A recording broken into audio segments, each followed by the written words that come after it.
Well, thank you, Mr. Chairman. It's good to see all of you. I'm reflecting back on the fact that I first got here in the middle of the meltdown in 2009, and I think Mr. Diamond and Mr. Monahan were on the panel. Everybody else has changed, so maybe your turnover rate is even higher than the turnover rate on the panel up on this side.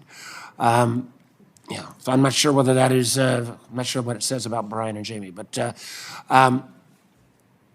first question I want to get to, CDFIs, MDIs, something I've talked to you all about over the years.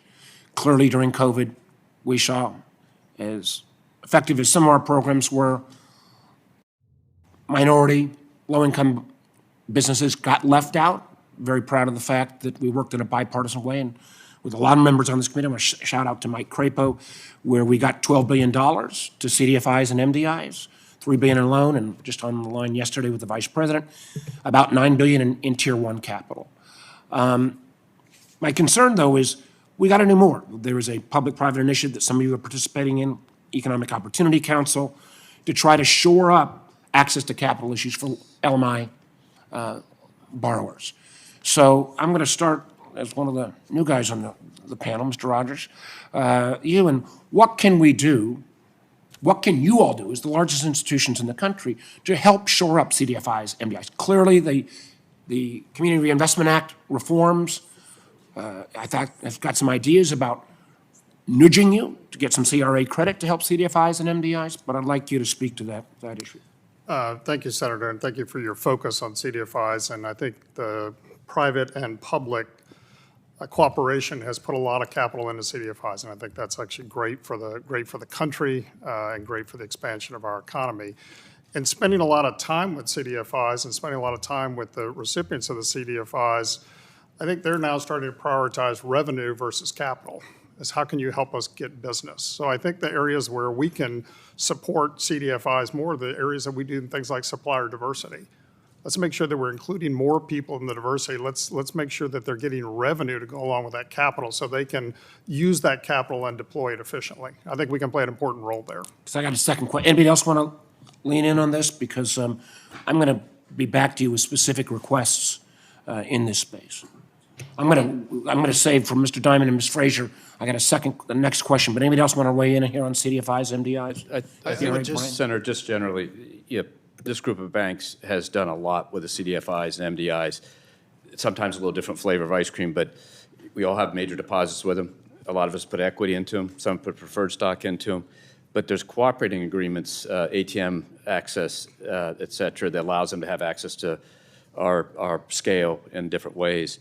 And beyond that, we just did an innovative program. We gave them a certain amount of money just to go to community medical centers, to extend medical centers. So I think we're all getting very creative and asking them what they need from us, and I think you've seen the benefits. I do think we need some additional help in terms of back office operations. Yeah, I think there's elements like that. Let me get to my next question. I mean, I mentioned the fact that my first time up here with you guys was in the midst of the financial crisis in 2009. We'd seen an overheated real estate market. We'd seen a series of things where there was that had kind of gone unobserved.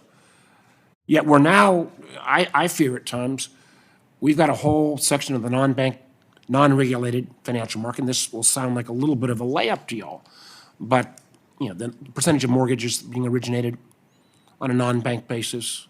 So, we're talking about a number of consumer products. I think some of the old ideas around OCC charters or CFPB charters, I think they may need a new look. And I know this is, and I'll start with Ms. Frazier and Mr. Diamond. And I'll be anxious to hear, Mr. Diamond, your comments, because you made these kinds of comments against regulation. So you think it's a good idea that this whole non-bank sector competes with you guys with no regulatory oversight at all?